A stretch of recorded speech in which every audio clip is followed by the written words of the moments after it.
Hello बच्चों, रसायन की पाठशाला में आज हम इलेक्ट्रोकेमिस्ट्री का जो अध्याय चल रहा था उसका अंतिम कालांश लेके आपके समक्ष उपस्थित हुए हैं। बच्चों, अभी तक हमने पिछले कालांशों में जो गैल्वेनिक सेल पढ़े थे, जिसमें हमने क्या किया था, हमने केमिकल रिएक्शन के द्वारा केमिकल इनपुट था हमारा, अर्थात केमिकल रिएक्शन प्रोग्रेस हो रही थी, उन केमिकल रिएक्शन के द्वारा इलेक्ट्रिसिटी जनरेट की थी, अर्थात रासायनिक अभिक्रियाओं से इलेक्ट्रॉन ट्रांसफर द्वारा ऊर्जा का उत्पादन किया था।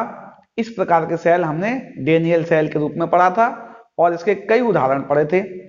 बच्चों, इन सभी सेलों का व्यापारिक बहुत उपयोग है। हमारे दैनिक जीवन में इस तरह की बहुत सी सेल और बैटरियां यूज होती हैं।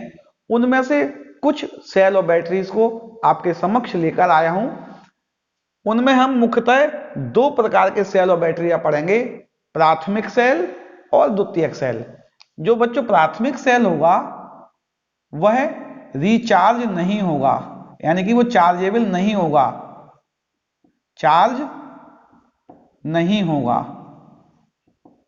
अर्थात एक बार इसका यूज हो जाएगा उसके बाद इसको डिस्ट्रॉय करना पड़ता है, इसका दोबारा कोई यूज नहीं है। लेकिन जो द्वितीयक सेल होता है यह रिचार्जेबल होता है। कैसा होता है? रिचार्ज हो सकता है। इसको पुनः आउटर सोर्स से इलेक्ट्रिसिटी पास कराने के बाद रिचार्ज किया जा सकता है, अर्थात इसकी जो सेल रिएक्शंस होगी वो दोनों डायरेक्शन में होगी। पहले डिस्चार्ज होगा और डिस्चार्ज को पुनः रिचार्ज किया जाएगा। यहां जो प्राइमरी सेल है जो रिचार्ज नहीं होता है, इसमें हमें दो सेल पढ़ने हैं। कौन कौन से? एक लेक्लांशी सेल। कौन सा बच्चों? लेक्लांशी सेल। और दूसरा मरकरी सेल। प्राइमरी सेल में दो सेल हमें पढ़ने हैं आपके सिलेबस में, लेक्लांशी सेल और मरकरी सेल। सेकेंडरी सेल जो होता है इसमें पढ़ना है lead storage battery. Lead storage battery, इसकी व्याख्या करनी है। इसके बाद एक और भी अन्य सेल है जिसका नाम है ईंधन सेल, फ्यूल सेल, ईंधन सेल। इसकी भी हम आज व्याख्या करेंगे बच्चों। यानी हमें कुल मिला के चार सेल पढ़ने हैं। कौन कौन से? Leclanche cell, mercury cell, lead storage cell और बैटरीज, और फ्यूल सेल अर्थात ईंधन सेल पढ़ने हैं। चलिए हम पहला टॉपिक स्टार्ट करते हैं जो कि लेक्लांशी सेल है। सामान्यतः हमने सेल देखे होंगे, मार्केट में बहुत से सेल मिलते हैं। उनका एक रफ आइडिया में चित्र बना रहा हूं। उनमें होता क्या है, एक कंटेनर होता है जो कि सामान्यतः जिंक का बनाया जाता है। किसका? जिंक का कंटेनर होता है। ये कंटेनर जिंक का है और इसमें एक ग्रेफाइट की रॉड लगाई जाती है। इसकी रॉड, ग्रेफाइट की रॉड लगा दी जाती है।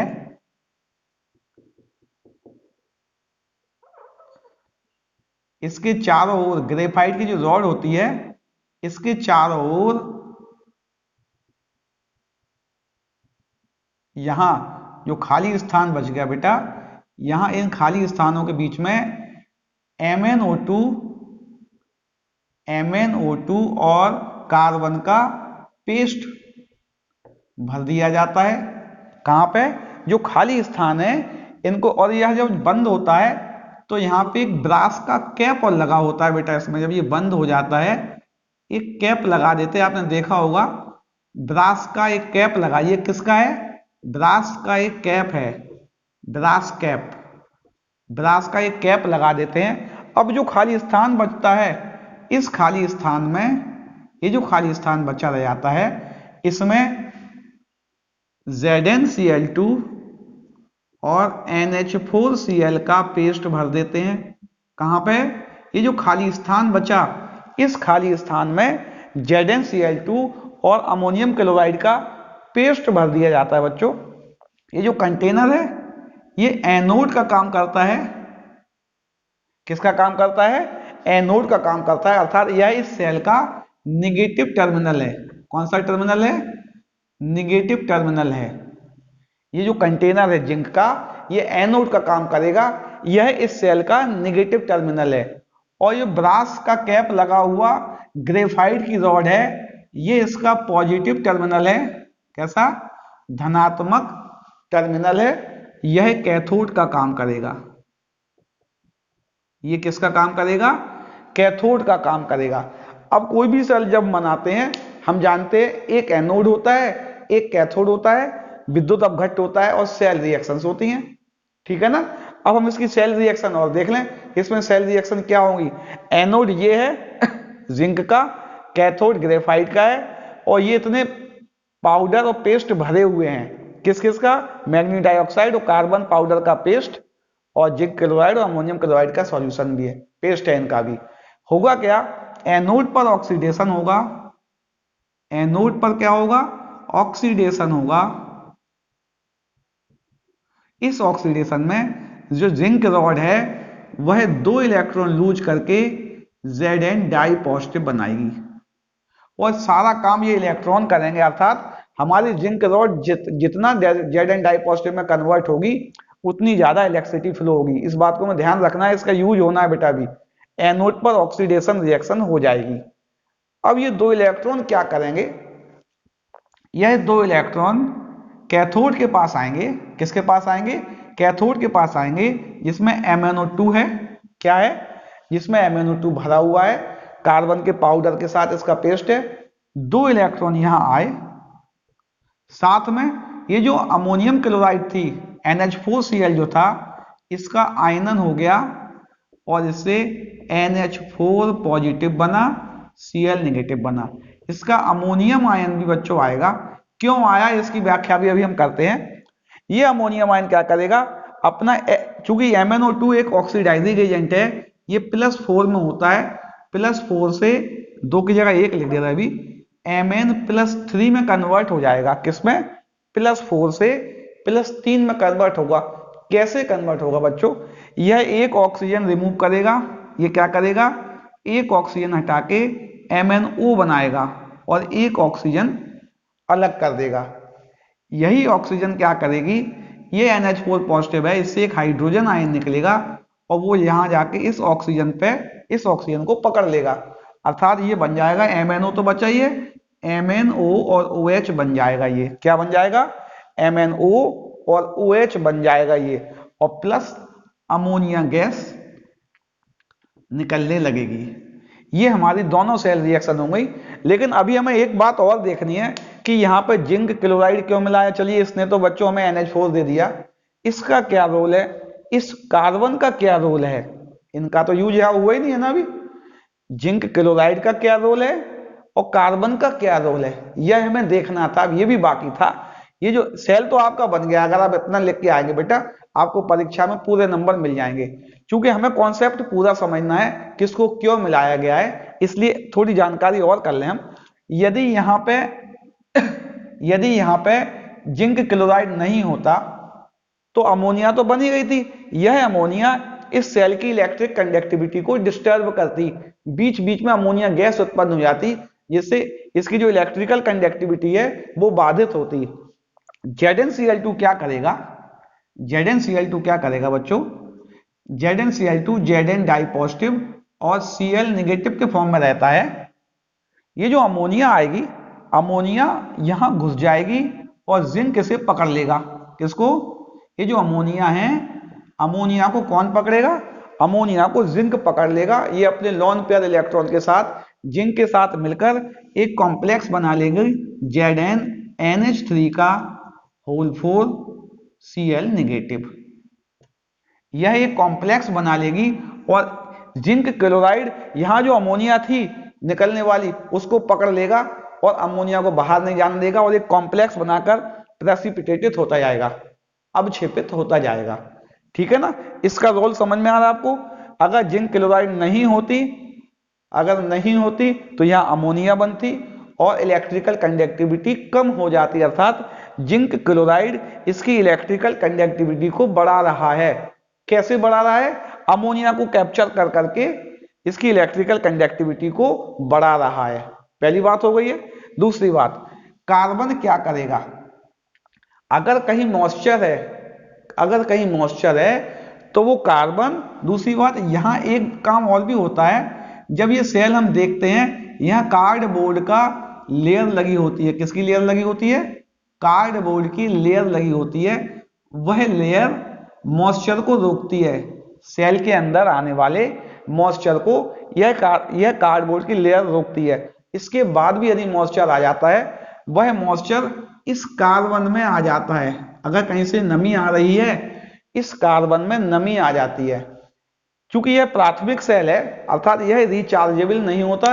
इसके अलावा यदि इसे बहुत दिनों तक रखा रहने दिया जाए, उपयोग में नहीं भी लाया जाए, तब भी यह धीरे धीरे खराब हो जाता है। क्योंकि जो अमोनियम क्लोराइड है, इससे इस सेल का जो मीडियम है वो एसिडिक हो जाता है। अम्लीय माध्यम होने के कारण यह सेल धीरे धीरे कोरोड अर्थात संक्षारित होने लगता है।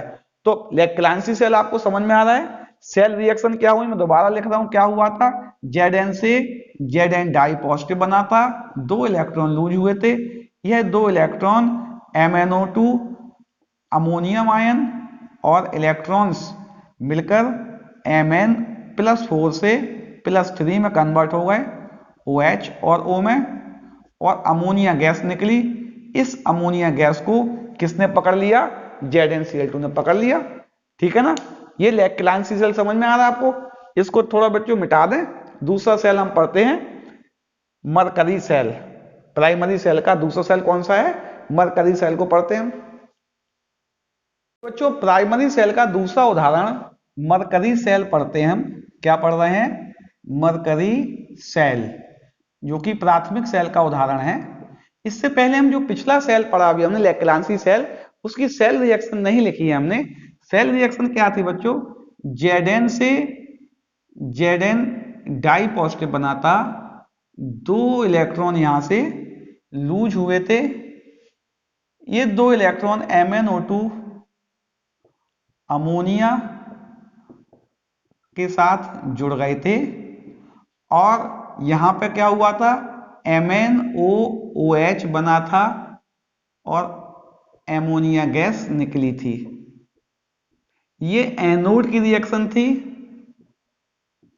इसमें ऑक्सीडेशन हो रहा था। ये कैथोड की रिएक्शन थी, जिसमें कि रिडक्शन हो रहा था।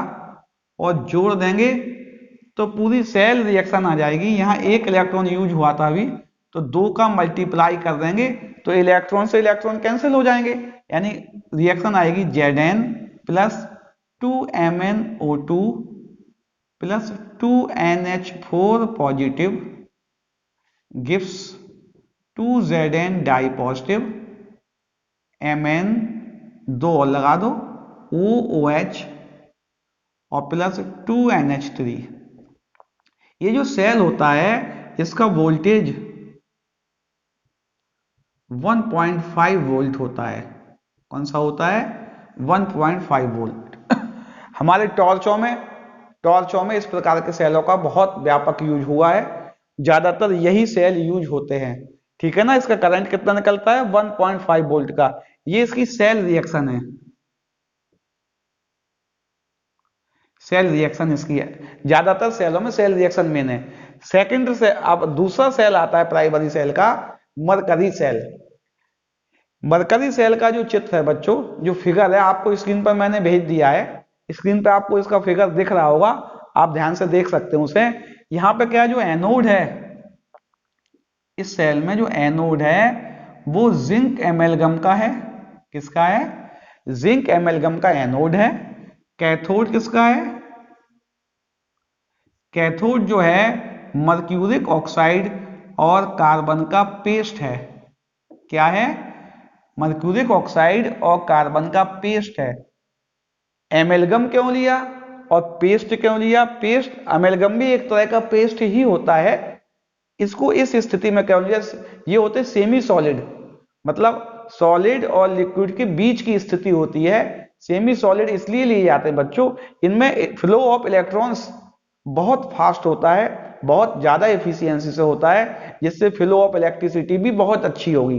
क्योंकि इलेक्ट्रॉन का फ्लो आसानी से होगा तो हमारी इलेक्ट्रिसिटी भी आसानी से पास होगी, इसलिए एमेलगम लिया जाता है। इसलिए इसका पेस्ट लिया जाता है। अगर ये नहीं लेंगे तो करंट के जो फ्लो में रिस्ट्रिक्शन ज़्यादा आएगा उसका, और रिस्ट्रिक्शन ज़्यादा आने से प्रॉपर वैल्यू का करंट हमें आउटपुट में नहीं मिलेगा, इसलिए इसको लिया जाता है। इसमें जो इलेक्ट्रोलाइट है विद्युत अपघट के रूप में पोटेशियम हाइड्रोक्साइड का सॉल्यूशन लेते हैं और ये saturated by ZnO, zinc oxide से ये सैचुरेटेड होता है। जब इस सेल की हम रिएक्शंस करते हैं, पहले एनोड पर क्या होता है, जो जिंक हमारी है, जिंक जो कि किसके फॉर्म में है, एमेल्गम के फॉर्म में है, जिंक एमेल्गम के फॉर्म में है, वह ऑक्सीडाइज होगा, 2 इलेक्ट्रॉन लूज करेगा और Zn डाई पॉजिटिव बनाएगा। क्या बनाएगा, Zn डाई पॉजिटिव बनाएगा। क्योंकि हमारा मीडियम बेसिक है, क्षारीय माध्यम है, क्षारीय माध्यम में Zn डाई पॉजिटिव क्षार से प्राप्त OH माइनस आयनों से रिएक्ट कर जाएंगे और यह ZnO बनाएंगे और H2O भी बनाएंगे। क्या बना देंगे, ZnO H2O।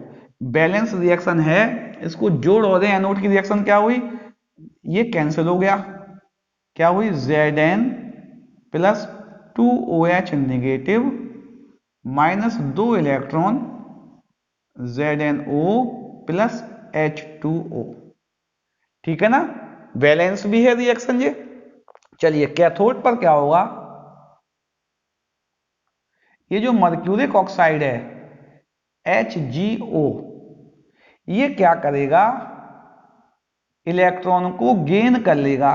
क्या कर लेगा, ये इलेक्ट्रॉन को गेन कर लेगा। यहां का जो Hg डाई पॉजिटिव था वह 2 इलेक्ट्रॉन पाकर Hg में कन्वर्ट हो गया। किस में कन्वर्ट हो गया, ये 2 इलेक्ट्रॉन को लेकर यह Hg में कन्वर्ट हो जाएगा और 2 इलेक्ट्रॉन मिलकर इसे न्यूट्रल कर दिया, O और H2O मिलकर 2 OH नेगेटिव बना देंगे। क्या बना देंगे, 2 OH नेगेटिव बना देंगे। दोनों रिएक्शन को जोड़ दें यदि हम, सेल रिएक्शन क्या हुई इसकी, OH से OH मर गए, यहाँ पे इलेक्ट्रॉन से इलेक्ट्रॉन की लड़ाई हुई, इनने इसको मार दिया, क्या बचा, Zn प्लस HgO। अच्छा H2O से H2O भी मर रहा है सर, H2O से H2O भी मर गया भाई, क्या बना, ZnO प्लस Hg। यह इसकी सेल रिएक्शन हो गई। इसका भी सेल पोटेंशियल अप्रॉक्स 1.3 वोल्ट, कितना आता है, अप्रॉक्स 1.3 वोल्ट आता है। सामान्यतः छोटे छोटे सेल जो हमने घड़ियों में देखे होंगे, घड़ियों में लगते हैं, हमारे ट्रांजिस्टर में भी लगते हैं, हमारे कैलकुलेटर में भी इसका यूज होता है, वह मरकरी सेल का ही उदाहरण है। तो आपको सेल रिएक्शन मेन आनी चाहिए, एनोड कैथोड की रिएक्शन आनी चाहिए, इलेक्ट्रोलाइट क्या है ये भी आनी चाहिए। चलिए अब हम पढ़ते हैं द्वितीयक सेल, सेकेंडरी सेल। कौन सा पढ़ रहे हैं हम, सेकेंडरी सेल, द्वितीयक सेल, जो कि कैसे होंगे, रिचार्जेबल होंगे, अर्थात इनको पुनः रिचार्ज किया जा सकता है। इन सेल को एक बार यूज करने के बाद वापस सेल रिएक्शन नहीं होती है, लेकिन इनको रिचार्ज कर सकते हैं हम। उसका सबसे प्रमुख उदाहरण है लेड स्टोरेज बैटरी।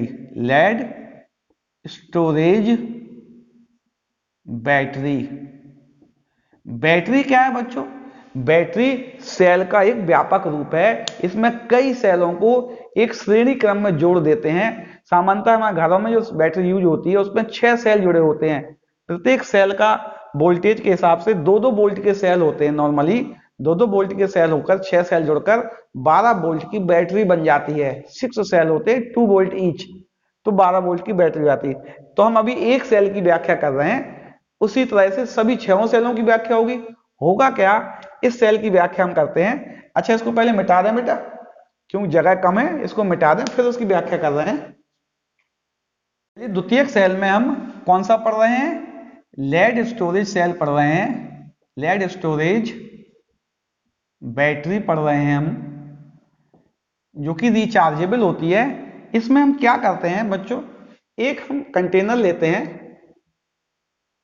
इस कंटेनर में सल्फ्यूरिक अम्ल का, थोड़ा यहां से देखा आपको दिखेगा, सल्फ्यूरिक अम्ल का किसका, H2SO4 का 38%, कितना, 38% सॉल्यूशन विद्युत अपघट के रूप में भर देते हैं। यहां क्या करते हैं, एक लेड का इलेक्ट्रोड लगाते हैं, किसका, पीबी का एक इलेक्ट्रोड है।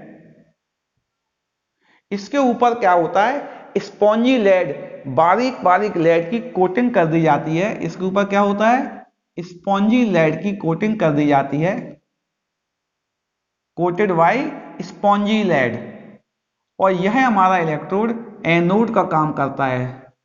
किसका काम करता है, यह इलेक्ट्रोड एनोड का काम करता है, अर्थात यह इसका निगेटिव टर्मिनल हो गया। क्या हो गया, निगेटिव टर्मिनल हो गया। एक दूसरा इलेक्ट्रोड भी लगाते हैं लेड का, यही भी लेड का होता है। इस इलेक्ट्रोड पर कोटिंग होती है, इस पर भी कोटिंग कर दी जाती है, वो PbO2 की कोटिंग होती है। किसकी कोटिंग होती है, PbO2 की कोटिंग हो जाती है। ये दूसरे इलेक्ट्रोड पर PbO2 की कोटिंग हो जाती है। ये हमारा कैथोड का काम करता है। ये हमारा किसका काम करता है, कैथोड का काम करता है। ठीक है ना। अब जब ये सेल वर्किंग में होता है, जब इसमें सेल रिएक्शन चालू होती है, होता क्या है, जो एनोड है, एनोड पर यहां से पीबी डाई पॉजिटिव के रूप में सॉल्यूशन में आने लगता है, अर्थात ये डिसॉल्व होने लगता है। क्योंकि इलेक्ट्रोड पहले जैसा ही रहता है, जो भी रिएक्शन हो रही है इसमें इसमें स्पॉन्जी लेड की जो कोटिंग है उससे रिएक्शन हो रही है। यहां जो PbO2 की कोटिंग की गई है वह रिएक्शन कर रहा है, इसलिए इलेक्ट्रोड सामान्यतः खराब नहीं होते हैं। इसके ऊपर कोटिंग की गई है किसकी, स्पॉन्जी लेड की, वही रिएक्शन करेगा। इस पर कोटिंग किसकी की गई है, PbO2 की, वही रिएक्शन करेगा।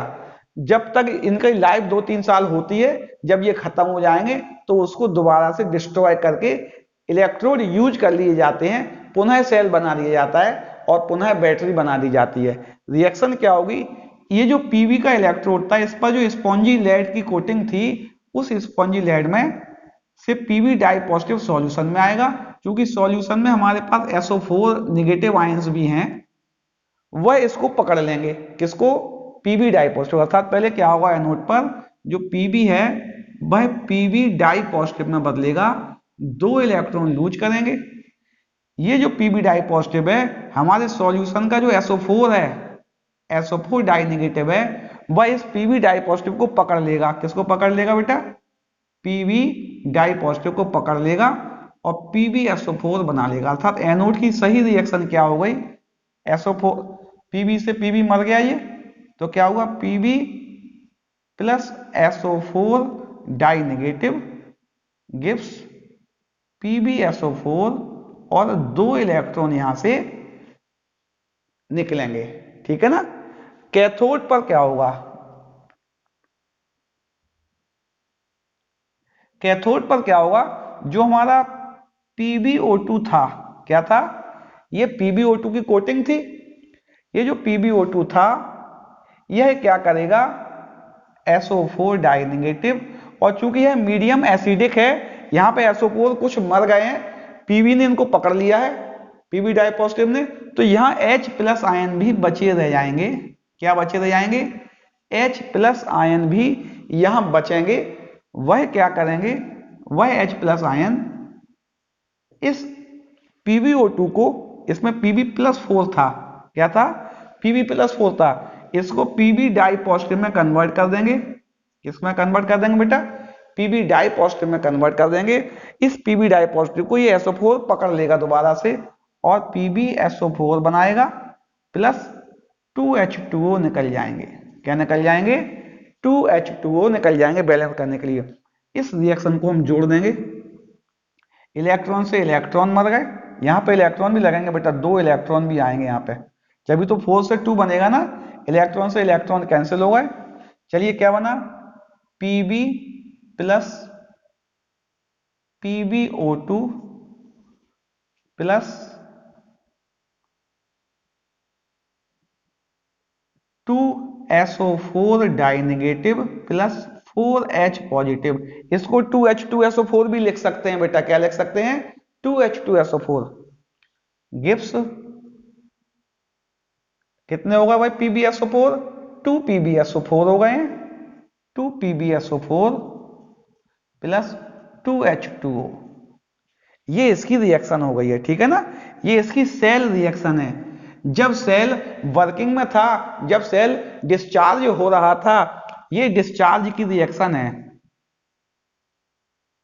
ये किसकी रिएक्शन है, जब सेल डिस्चार्ज हो रहा था। अब हम क्या करें, यदि हम इसको इलेक्ट्रिसिटी दे दें दोबारा से, इसके टर्मिनल को अपोजिट टर्मिनल के हिसाब से लगाकर इसमें इलेक्ट्रिक करंट पास कर दें, तो जो एनोड है वो कैथोड बन जाएगा इसका, और जो कैथोड है उसकी रिएक्शन एनोड की रिएक्शन हो जाएगी, और यही रिएक्शन रिवर्स हो जाएगी।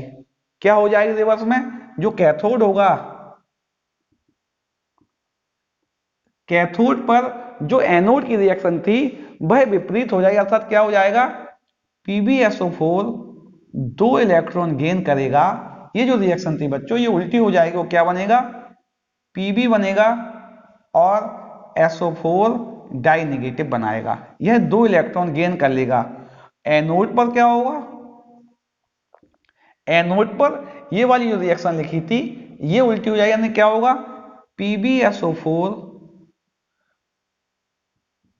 2H2O, और यहां पे क्या होगा, 2 इलेक्ट्रॉन लूज करेगा यह और बना देगा PbO2। यहां लूज किए थे, यहां से अगेन हुए थे, PbO2 अर्थात +4 आ गया ये PbO2 plus SO4 di negative plus 4H positive. Cell reaction जब लिखोगे इससे ठीक उल्टी हो जाएगी। उल्टी क्या हो जाएगी, 2 PbSO4 plus 2H2O gives Pb plus PbO2 plus 2SO4 die negative plus 4H positive. Reaction ठीक इससे उल्टी हो जाएगी। अब यह रिचार्ज हो गया, अब यह सेल रिचार्ज हो गया, दोबारा से चार्जिंग हो गई, फिर वर्किंग में आ जाएगा, फिर डिस्चार्ज होगा। इस प्रकार की यह सेल रिएक्शंस चलती रहेगी, ठीक है ना। ये बात समझ में आ रही है आपको। एक सेल और बचा है बच्चों आपका। अच्छा, इस सेल में होता क्या है, नॉर्मली इस प्रकार के सामान्यतः घरों में 6 सेल एक श्रेणी क्रम में, किसमें, श्रेणी क्रम में जोड़कर क्या बनती है, बैटरी बनती है। जो घरों में यूज होती है वह 6 सेल को श्रेणी क्रम में जोड़ा जाता है और एक बैटरी का निर्माण किया जाता है। प्रत्येक सेल 2 वोल्ट का होता है, तो बैटरी कितने की हो गई, 12 वोल्ट की हो गई। कितने वोल्ट की होती सामान्यतः, 12 वोल्ट की बैटरी होती है, जिसमें 6 सेलों को क्रमशः जोड़ा जाता है। प्रत्येक सेल की रिएक्शन ऐसी ही होती है। एक बार छोटा सा रिकैप दे रहे हैं इसका हम, इंपोर्टेंट है बच्चों। एनोड कैथोड दोनों ही लेड के होते हैं। वो सामान्यतः सेल में वर्किंग नहीं करते हैं। वर्किंग क्या करते हैं, ये जो एनोड होता है इस पर स्पॉन्जी लेड की कोटिंग होती है, ये वर्क करती है, केमिकल रिएक्शन में यही पार्टिसिपेट करती है। इसी प्रकार लेड का जो कैथोड होता है इस पर PbO2 की कोटिंग कर दी जाती है, यही वर्क करता है। सॉल्यूशन में 38% सल्फ्यूरिक एसिड होता है।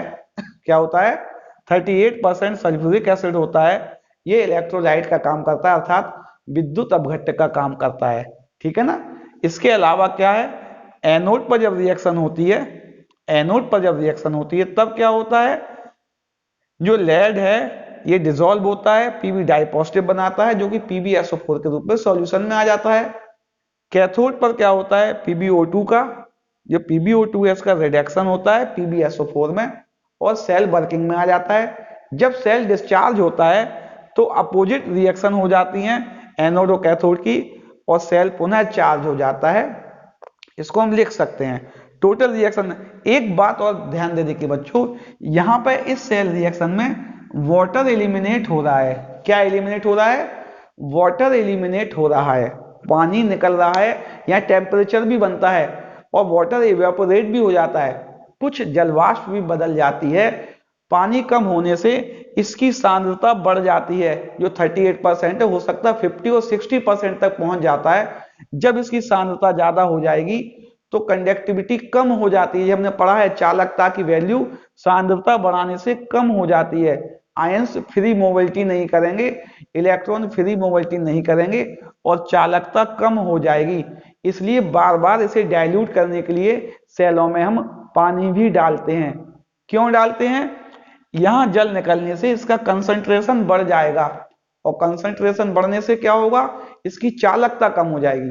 अगर हम पानी नहीं डालेंगे, धीरे धीरे कंसंट्रेशन इतना हो जाएगा कि आयनों को फ्री रहने नहीं देगा ये, और सेल वर्किंग ही नहीं करेगा फिर। इसलिए पानी डालना बहुत आवश्यक है। मैं आशा कर रहा हूँ ये सेल समझ में आ रहे होंगे। एक सेल आपके सिलेबस में और आता है जिसका नाम है फ्यूल सेल। मैं उसकी ज्यादा व्याख्या नहीं कर रहा हूँ। फ्यूल सेल जो होता है, वहां जो मटेरियल होता है उसको डायरेक्ट एनर्जी में कन्वर्ट किया जाता है। सीधे मटेरियल लिया और डायरेक्ट रिएक्शन हुई और केमिकल रिएक्शन हो से इलेक्ट्रिकल एनर्जी बनी। इसकी वर्किंग इफिशियंसी ऑलमोस्ट 100% के नियर अबाउट होती है। इसका सामान्यतः जो स्पेस के प्रोग्राम है उनमें फ्यूल सेल का उपयोग किया जाता है। बच्चों, आपका इलेक्ट्रोकेमिस्ट्री का अध्याय समाप्त हो चुका है। आपके इससे संबंधित जो भी समस्याएं होती हैं, आप मुझे, मैं बार बार कहता हूं, आसानी से पूछ सकते हैं व्हाट्सएप या फेसबुक के माध्यम से, या यूट्यूब के मैसेज बॉक्स में मैसेज के माध्यम से। अगले कालांश में नए अध्याय के साथ, नई अवधारणाओं के साथ, नवीन गणनाओं के साथ हम आप पुनः मिलेंगे। तब तक के लिए बच्चों, आप इन कॉन्सेप्टों को नोट कीजिए।